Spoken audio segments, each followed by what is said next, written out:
Olá, meu nome é Andrelise Nicoletti, eu sou enfermeira perfusionista. Gostaria primeiramente de agradecer o convite da doutora Cláudia Zamberlan para estar então passando um pouquinho, conversando com vocês mesmo à distância. Tentei montar aqui uma apresentação para contar um pouquinho da minha trajetória, né, como enfermeira, a especialização, no que consiste a profissão de perfusionista. Então, acabei montando alguns slides para poder esclarecer um pouquinho mais para vocês. Então, eu sou enfermeira de formação, realizei uma especialização em circulação extracorpórea, também uma em enfermagem e cardiologia, e estou atuando, né, nessa área já tem algum tempo, desde 2010. Então, o que consiste a circulação extracorpórea? Ela compreende um conjunto de aparelhos e técnicas mediante as quais substituem de uma forma temporária as funções cardiopulmonares, em especial durante o período principal da cirurgia cardíaca. Então, aqui um pouquinho da história para vocês poderem entender também. A primeira cirurgia cardíaca com sucesso, com circulação extracorpórea, foi realizada em 1953, nos Estados Unidos, em uma menina de 18 anos que tinha um defeito do septo interatrial. Então, aqui o oxigenador de telas, Dr. Gibbon, juntamente com a sua esposa, que atuou como perfusionista na primeira cirurgia com sucesso, com circulação extracorpórea, em 1953. Né? Então, essa máquina coração-pulmão foi desenvolvida por eles. No Brasil, então, a primeira cirurgia cardíaca com utilização de circulação extracorpórea foi realizada pelo Dr. Hugo João Felipozzi em 1956. E o primeiro perfusionista no Brasil foi o Dr. José dos Santos Perfeito. Então, aqui a gente tem ao lado uma foto para vocês verem, terem uma noção, então, de como que era na época realizado. Então, um pouquinho sobre os dispositivos do circuito, que faz parte, então, desse aparato de equipamentos e materiais. Então, nós temos o oxigenador, tá? Que atualmente é oxigenador de membrana. Ele teve as fases de evolução, então, hoje, felizmente, são materiais de uso único, né? Descartados após o uso, antigamente não era. Tem reservatório venoso e de cardiotomia, que depois a gente vai estar vendo um pouquinho melhor. Filtro arterial, tubos e conectores diversos, cânulas para poder então estar inserindo de uma forma adequada no coração, para ter uma boa drenagem então para essa máquina coração-pulmão. A bomba centrífuga, que acaba substituindo então temporariamente, fazendo o papel do coração em si. Nós temos o sistema de cardioplegia, que é um sistema interligado, né, mas onde a gente consegue preparar então uma solução rica em potássio. Geralmente, hoje em dia, a gente tem várias opções de cardioplegias, tá? Então, é uma solução que pode ser hipotérmica ou não, dependendo então da substância que é composta, que a compõe, que é injetada na raiz da aorta ou nos ossos, dependendo do procedimento cirúrgico cardiovascular, para parar o coração e proporcionar uma proteção do miocárdio. O hemofiltro, que é muito parecido com filtro de diálise, mas é parecido esteticamente, mas é diferente a forma de funcionamento que ele acaba espoliando. Então, aqui a gente tem um circuito para vocês poderem entender de como funciona, tá?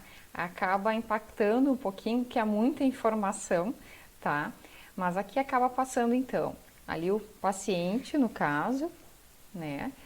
Nós temos ali o coração e as cânulas. Então, a gente tem a cânula aqui, um exemplo de cânula de dupla, tá? Que é inserida a nível de átrio direito, então vai ter drenagem da veia cava inferior, veia cava superior, e acaba então desviando todo o sangue venoso do paciente então lá para um reservatório venoso. Então aqui a gente está vendo sendo desviado, tá? Segue esse caminho e acaba caindo então aqui num reservatório venoso. Desse reservatório venoso, então, vai passar então por uma bomba, tá? A bomba, existe alguns tipos de bomba, tanto bomba de rolete, bomba centrífuga, que faz o papel então do coração, para estar impulsionando o sangue, tá? Então a gente tem toda uma questão que a gente precisa ter uma noção do peso, altura desse paciente, tem cálculos, então, para a gente poder estimar um fluxo adequado. Cada paciente tem um fluxo adequado, então a gente acaba ofertando então um débito cardíaco para esse paciente e acaba então depois da bomba, que faz o papel do coração, essa parte arterial aqui, acaba então passando, indo, sendo impulsionado para um oxigenador de membrana, onde vai ter então a troca gasosa, tem a conexão ali de oxigênio, que a gente acaba ajustando então, conforme as gasometrias, né, a fração expiratória de oxigênio, o fluxo então. E então, esse oxigenador de membrana acaba fazendo a parte, né, pulmonar, da troca, o pulmão. Do oxigenador, ele vai ser então impulsionado, já, né, arterializado, ele vai passar por um filtro arterial, então esse filtro acaba fazendo uma barreira, tanto de partículas, micropartículas, para não estar então se desprendendo, voltando a nível de aorta, assim como um catabolha. Então aqui a gente tem a parte arterial, tá? E vai devolver então lá a nível de artéria, que é a cânula arterial. Tá? A gente também tem aqui nesse circuito que a gente acaba vendo aqui, ó, 3 cores diferentes, que acaba para ter uma noção dos aspiradores, tá?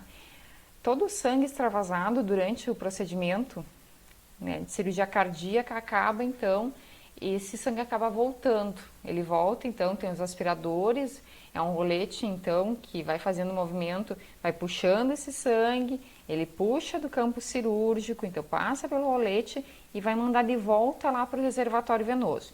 Então todo esse sangue que ficou acumulado, ele volta, cai no reservatório venoso, só que ele cai num compartimento onde tem mais um filtro, mais uma barreira. Então, se caiu rastro de fio, osso ou micropartículas, vai acabar ficando então retida nesse filtro por segurança, não vai entrar para a circulação novamente, acaba sendo uma barreira. Aqui então a gente tem o sistema de cardioplegia, tá, que eu tinha mencionado para vocês antes, como um componente então do circuito de circulação extracorpórea, né, que a gente acaba preparando de uma forma interligada, né, sempre puxando, dependendo de como a gente vai preparar, existe cardioplegia só cristalóide, existe a sanguínea. Então, se for a sanguínea, a gente acaba, né, puxando sangue arterializado, então, para um compartimento, um reservatório, para poder fazer o preparo, injetando ali, ou seja, uma solução rica em potássio, ou seja, um outro tipo de cardioplegia em si. Então, a gente acaba aspirando as substâncias, os componentes e misturando e preparando. Se for o caso, se for hipotérmica, a gente acaba então resfriando para poder então deixar preparada no momento para parar esse coração.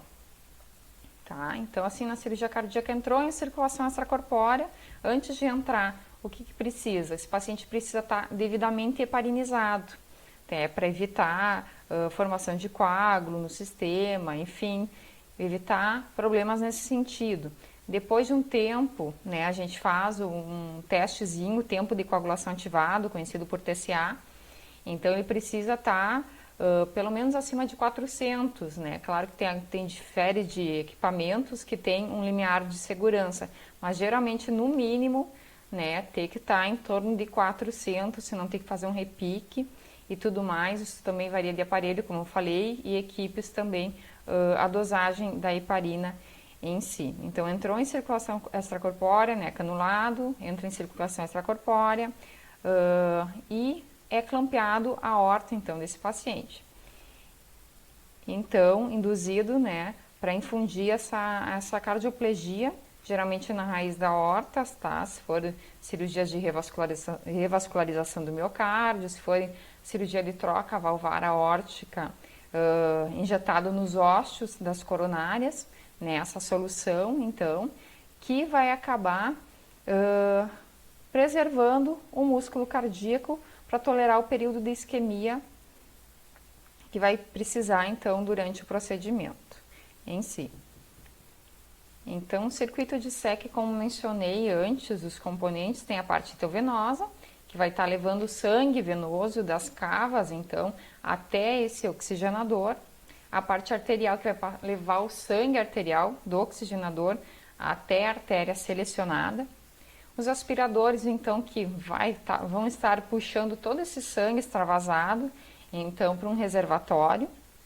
E o gás, né, com filtro bacteriano, e ali a gente acaba, então, estimando uma fração expiratória de oxigênio, fluxo, num blender, um misturador de gases, de acordo, então, com as gasometrias do paciente.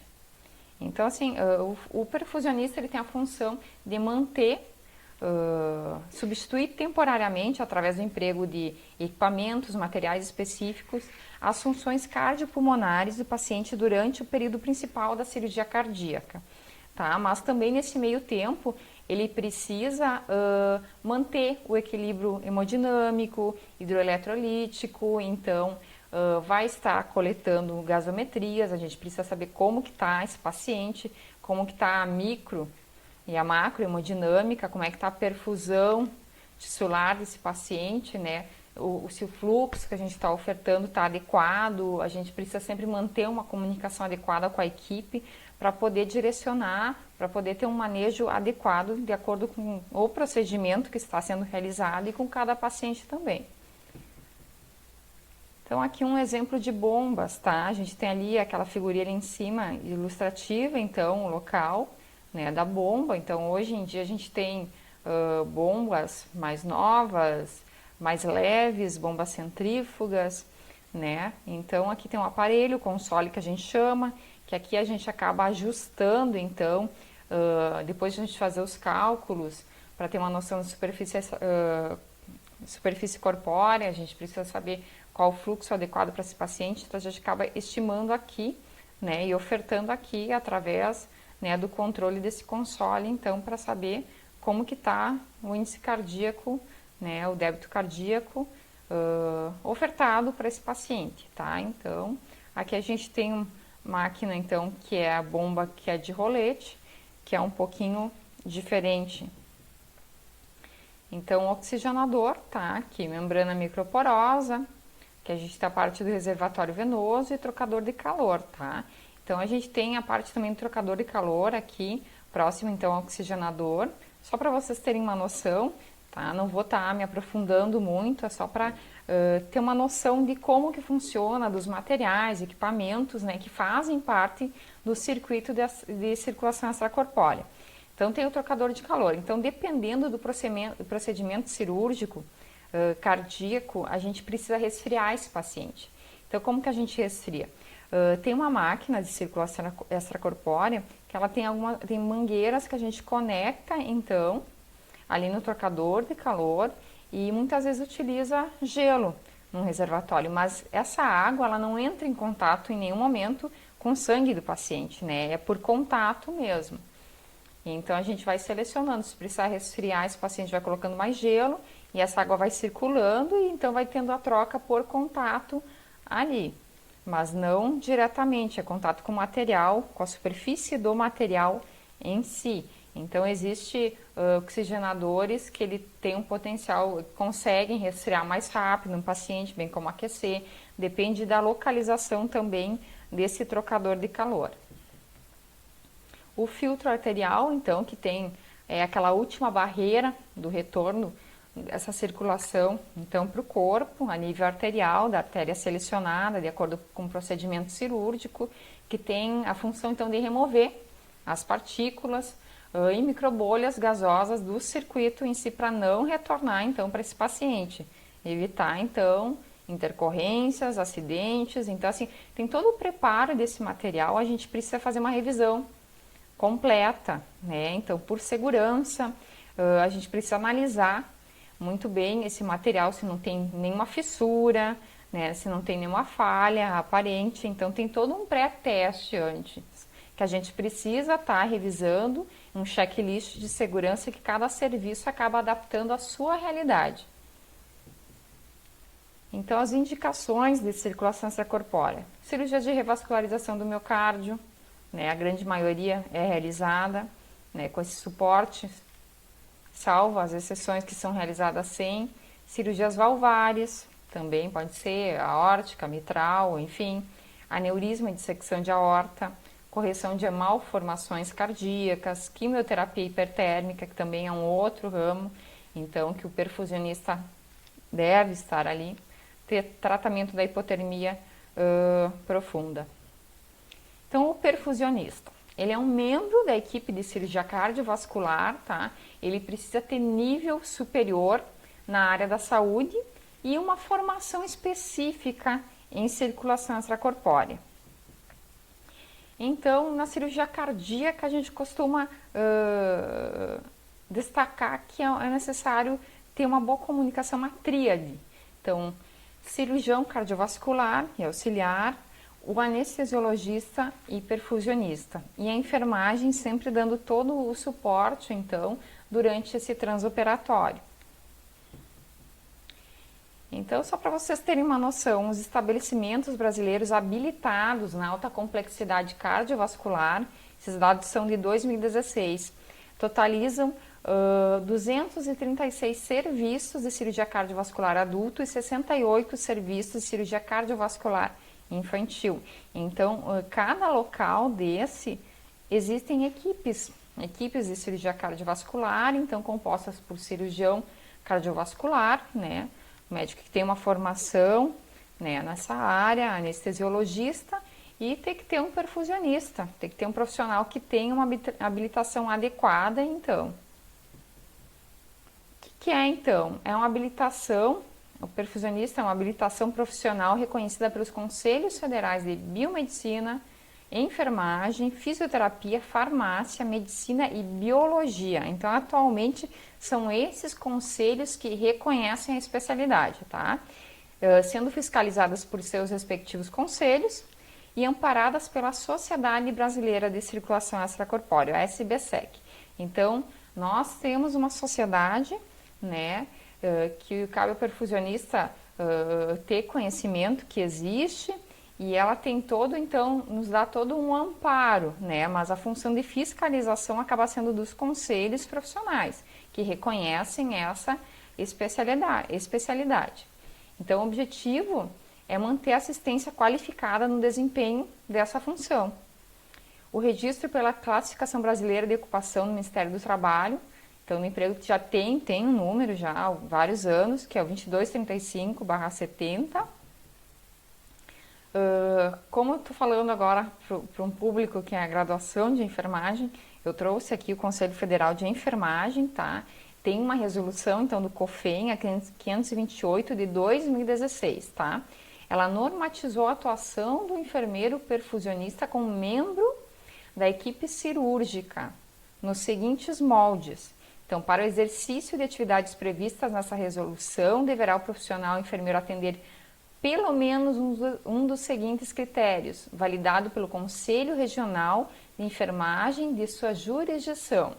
Então, se eu for do Rio Grande do Sul, Corém do Rio Grande do Sul, Rio de Janeiro, Estado de São Paulo, enfim, tá? Ser egresso de programa de pós-graduação lato sensu, reconhecido pelo Ministério de Educação, ou residência multidisciplinar relacionada a essa área, tá? Eu possuir o título de especialista emitido pela Sociedade Brasileira de Circulação Extracorpórea. Essa resolução, desde o ano passado, nós tivemos uma reunião no COFEN, que inclusive eu pude estar presente também e apresentar alguns dados devido à complexidade que é essa profissão.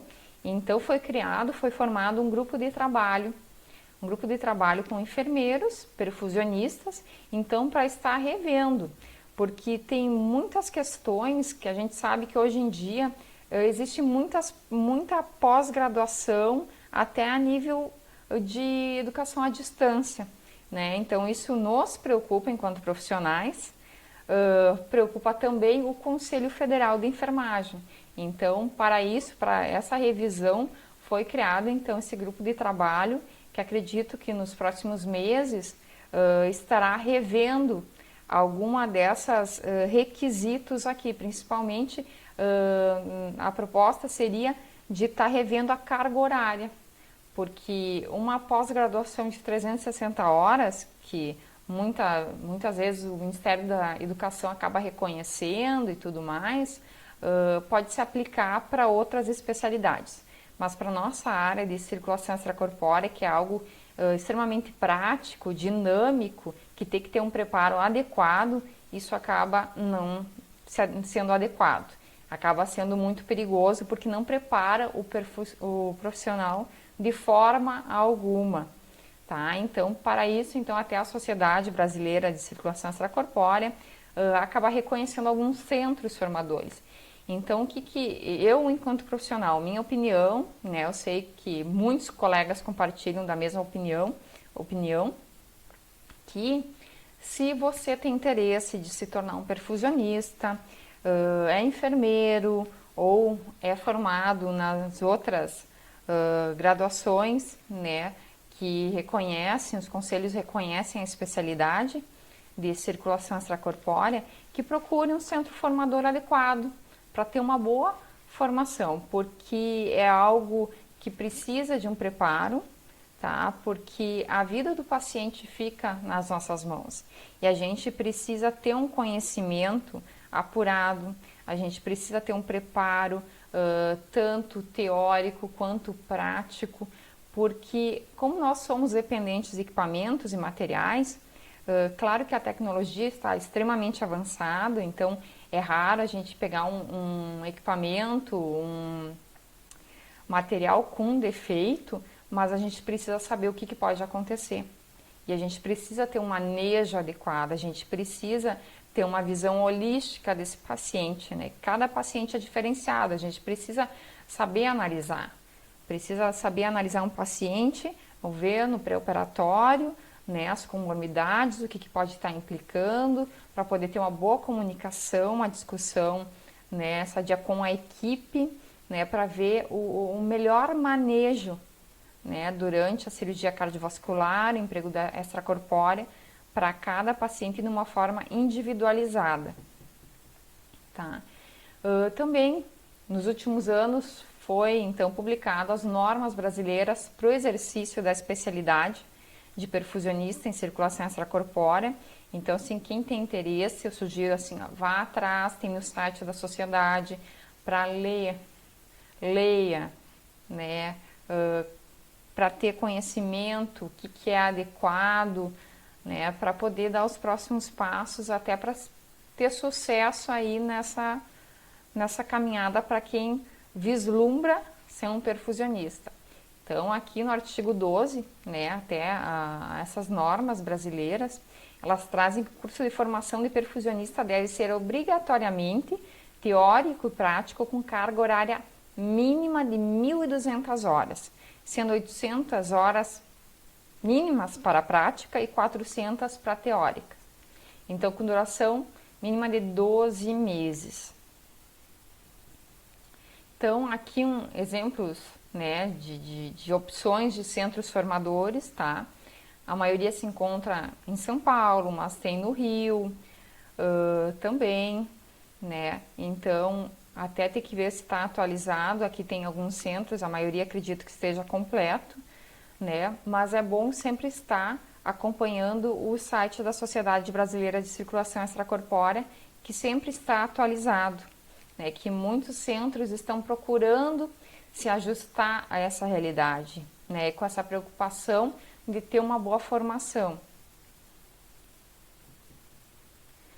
Então aqui, né, a preocupação em relação às pós-graduações EAD, que não desmerecendo, tá? É uma forma de se ter, então, uma qualificação e tudo mais, mas nessa especialidade de circulação extracorpórea, como é algo muito prático, isso limita demais. Isso acaba expondo muito a sociedade a problemas futuros, a erros, né, a acidentes, a mortes.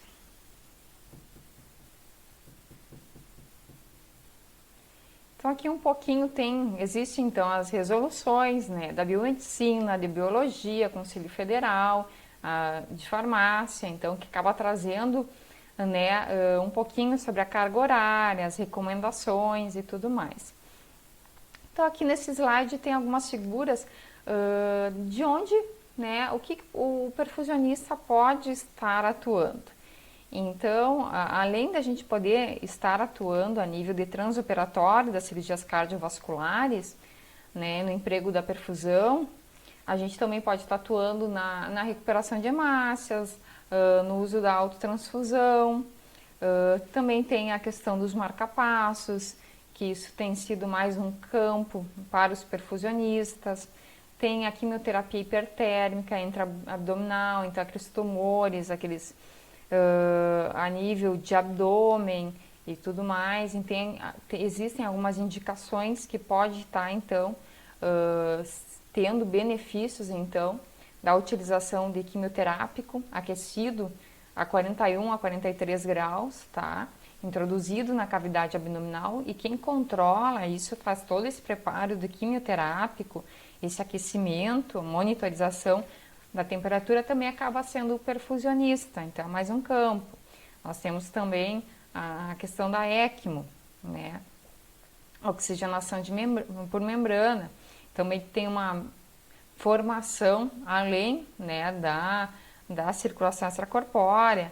Então, hoje em dia existem os cursos específicos de ECMO, né, que são recomendados, que para você poder estar atuando também de uma forma segura, você precisa ter um conhecimento mais apurado desses pacientes, porque são pacientes que principalmente vão ficar a nível de terapia intensiva, então você precisa ter uma noção da sua atuação dentro da equipe multidisciplinar.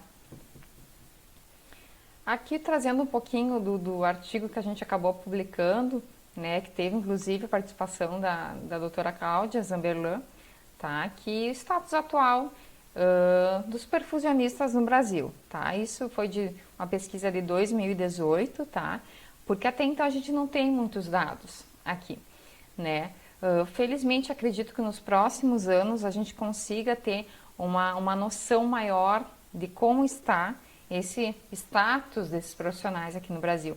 Mas por enquanto, então, a gente acabou só tendo uma pesquisa que acabou contemplando 157 profissionais, né? Mas acredita-se que tenha muito mais, mas claro que tem alguns locais que não tem cirurgia cardiovascular, a concentração acaba sendo em centros maiores.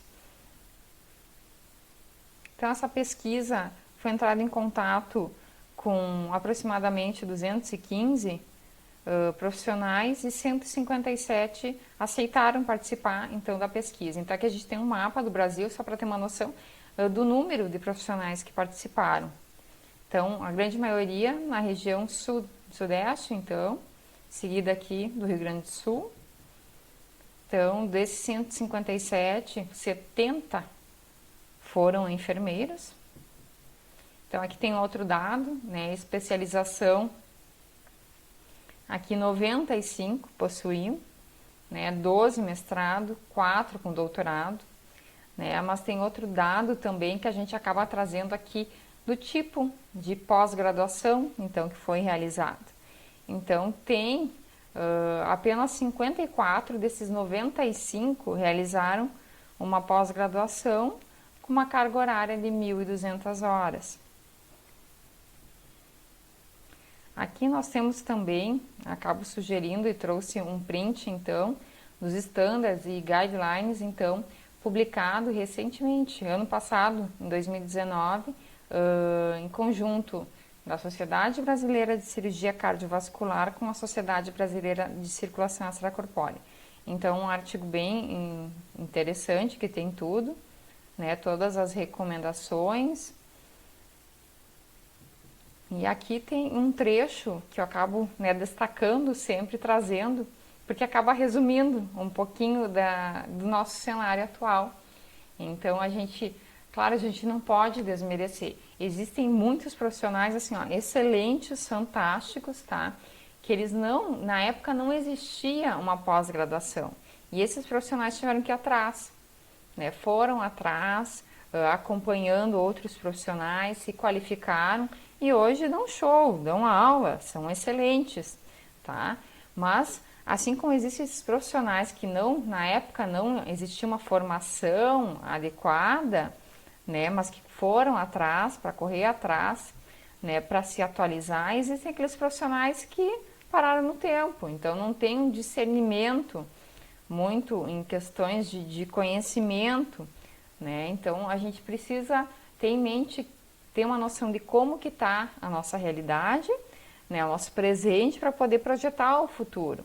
E claro, né, sempre valorizar quem fez parte do passado, que construiu toda essa história, tá? Que existem pessoas, assim como eu disse, fantásticas mesmo, que dão um show, né? Mas a gente precisa pensar daqui para frente quem vão ser esses próximos profissionais. A gente sabe que o mercado de trabalho está extremamente concorrido, né? Então a tendência de ter faculdades, locais, então, proporcionando, fazendo altas propagandas de curso, né? Fazendo uma propaganda um pouquinho que não é bem a realidade, né? Então vai lá a pessoa com sonho de se tornar um perfusionista, né? Fazer uma pós-graduação, essa de 300 e poucas horas, né? Só que vai se frustrar, porque vai chegar, né, para tentar concorrer a uma vaga, como não vai ter uma formação, às vezes, tão boa e reconhecida, acaba ficando de lado, bem como não tem um preparo. Com 360 horas é impossível, na minha visão, ter um preparo. Então, aqui um trecho, tá? Perfusionistas brasileiros devem ter formação, ferramentas e autoridade para realizar o seu trabalho e se tornar ativos e membros respeitados da equipe multidisciplinar de cirurgia cardíaca. Atualmente existem várias limitações que prejudicam o avanço da prática de perfusão, então aqui no Brasil, incluindo lacunas educacionais, falta de propriedade e falta de ferramentas para avaliar a adequação da perfusão em tempo real durante a cirurgia cardíaca. Esse é um ciclo vicioso que impacta em resultado e segurança para o paciente. Então acaba aqui um slide que a gente acabou já comentando, né, de como que funciona o circuito, os componentes, né? Então impacta, né, é um pouquinho assustador assim na primeira visão, mas realmente existem vários componentes, né, desse circuito. A gente precisa ter todo um preparo. Então, só para vocês terem uma noção, em 360 horas é impossível ter um bom preparo para poder estar atuando. É impossível. Você não vai ter uma parte teórica adequada, muito menos uma parte prática. Então, aqui uma máquina de circulação extracorpórea. Existem hoje em dia alta tecnologia, né? Claro que o Brasil acaba ficando um pouquinho para trás, a Europa bem mais na frente, Estados Unidos, então nem se fala, né, a questão de segurança, do monitoramento, mas nós temos materiais de boa qualidade. Então aqui algumas fotos disponíveis na internet, tá? Da circulação extracorpórea, da máquina em si, tal.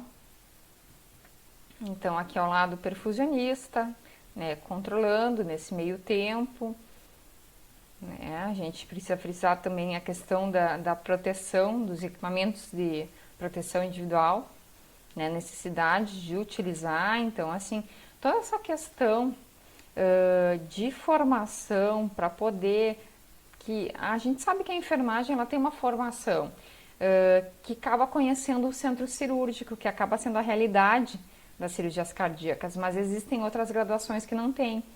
mas é justamente por isso que existe um curso de formação, né, para tentar nivelar algumas lacunas, assim como a enfermagem tem algumas coisas prós, tipo tem a biomedicina que também tem, né? Então a gente precisa ter um curso de formação que já existe, que tem toda uma grade curricular que contempla, tipo, para você saber se portar dentro do centro cirúrgico, para você evitar contaminar materiais, para você saber o que é uma área, um material esterilizado, o manejo de como calçar uma luva, como se escovar, como se paramentar a rigor.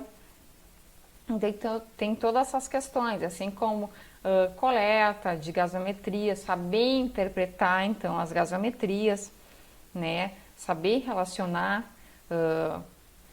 visualizar, ver antes esse paciente, né? Se não conseguir ver conforme a rotina de cada hospital, poder estar revisando o prontuário desse paciente, você precisa saber pegar vários dados, não é só idade, peso e altura, né? A gente precisa ter uma noção das comorbidades, precisa ter uma noção dos exames que ele já fez, o que foi realizado, né?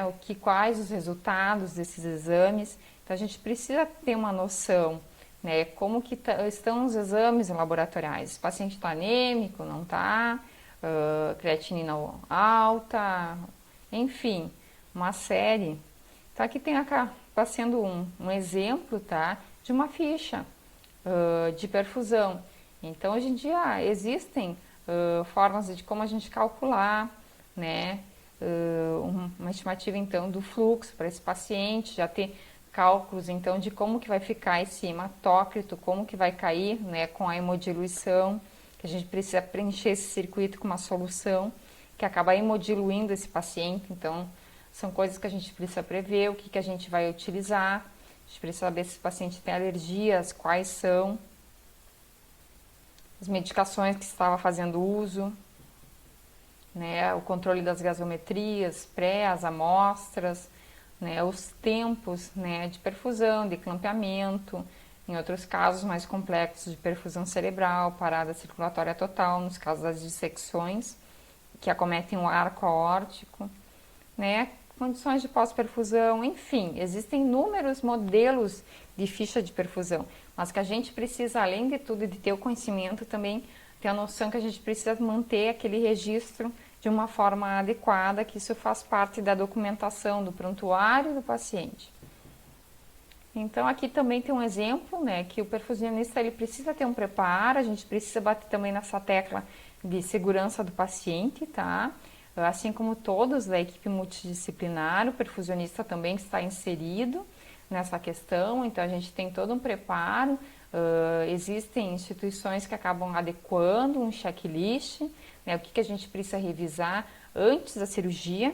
Então, antes desse paciente ter uma indução, né, anestésica, a gente precisa saber o que a gente tem no material. Se a gente tem tudo ali, tudo ok para dar início à cirurgia.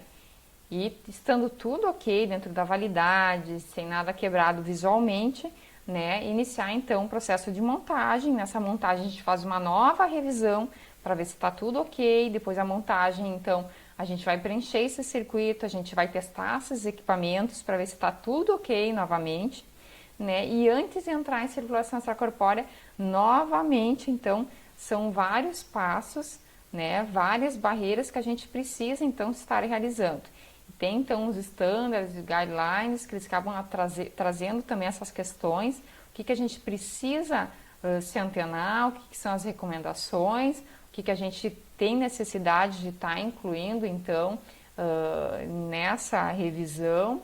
Tá? O ideal que fossem 2 profissionais, mas a gente sabe que a maioria dos hospitais não contempla, mas quando se tem para se realizar, então, entre esses 2 profissionais, tá? Ter todo esse controle. Então aqui, né, lá, primeira cirurgia cardíaca com extracorpórea em 1956, com o perfusionista José Perfeito. Então a gente tem uma evolução, a gente tem toda uma história, né, então, de profissionais que iniciaram com a sociedade, né, representativa dos perfusionistas, que foi então evoluindo, chegou até a Sociedade Brasileira de Circulação Extracorpórea. A gente tem um status atual, que agora a gente está tentando ter uma noção de como que é a nossa realidade, para poder traçar, então, perspectivas futuras, né? Isso já está sendo alcançado, já os primeiros passos estão sendo dados, então, em prol da segurança do paciente. Então, aquelas publicações que eu acabei mencionando para vocês, então, quem tiver interesse de seguir nessa área é necessário, eu acho interessante estar, né, tendo conhecimento, se interessando, para poder ter uma noção. Então, aqui só alguns exemplos do que pode acontecer, né, de errado, de acidente, ou intercorrência, um coágulo ali que se formou, aqui, então, extravasando ali do rolete, sangue, né, entrada de ar, são coisas assim, ó, o oxigenador já espumando, já está entrando em falência ali, aqui uma bomba centrífuga, né, então assim, ó, esse é o cenário de um caos, né, e a gente está com a vida do paciente nas mãos, esse é o cenário do caos, troca de oxigenador, provavelmente, ali caixas abertas, né, tudo na correria, né, sangue para todo lado. Então aqui são fotos assim um pouquinho impactantes, mas a gente precisa também estar trazendo para vocês para ter uma noção, né, o que pode acontecer de intercorrência, né? Então por isso a necessidade de uma boa formação. Você precisa ter uma boa formação para trabalhar com segurança, para saber exatamente o que está fazendo, né? E também ter noção de como a gente pode evitar uma intercorrência. Porque você tendo uma boa formação, você vai se antecipar, vai saber tudo o que pode ocorrer, o que você precisa analisar e você vai trabalhar com segurança, né? Não vai expor esse paciente ao risco.